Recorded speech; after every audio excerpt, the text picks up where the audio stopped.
বালুরঘাটে অভিষেক ভিন রাজ্যে আক্রান্ত পরিযায়ীদের সঙ্গে সাক্ষাৎ। মহারাষ্ট্রে বাংলা বলায় 7 মাস জেলে।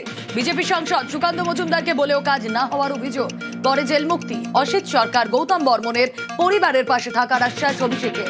এসআইআর আতঙ্কে মৃতদের পরিবারের সঙ্গেও দেখা।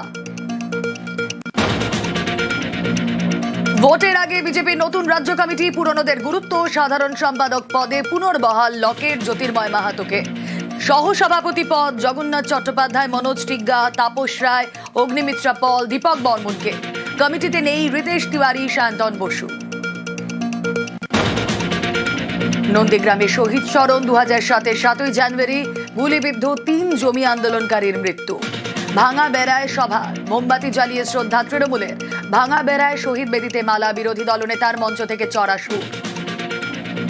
এই আন্দোলনে সবচেয়ে বড় বেনিফিশিয়ারি নাম হলো এই রাজ্যের মুখ্যমন্ত্রী মমতা বন্দ্যোপাধ্যায়। সবচেয়ে বড় বেনিফিশিয়ারি আমি নই। দিলীপের মন্ত্রী মন্তব্য বদল। গতকাল রানাঘাটে জনসভা থেকে মন্ত্রী হওয়ার ইচ্ছা প্রকাশ, আজ অন্য ব্যাখ্যা। দিলীপ ঘোষ মন্ত্রী হতে কেন, বুথ সভাপতি হতেও আসেনি, পরিবর্তন করতে এসছে। অনেকে বুঝতে পারেনি দিলীপ ঘোষ কি চায়। এখন দিলীপ ঘোষকে বুঝতে সময় লাগবে।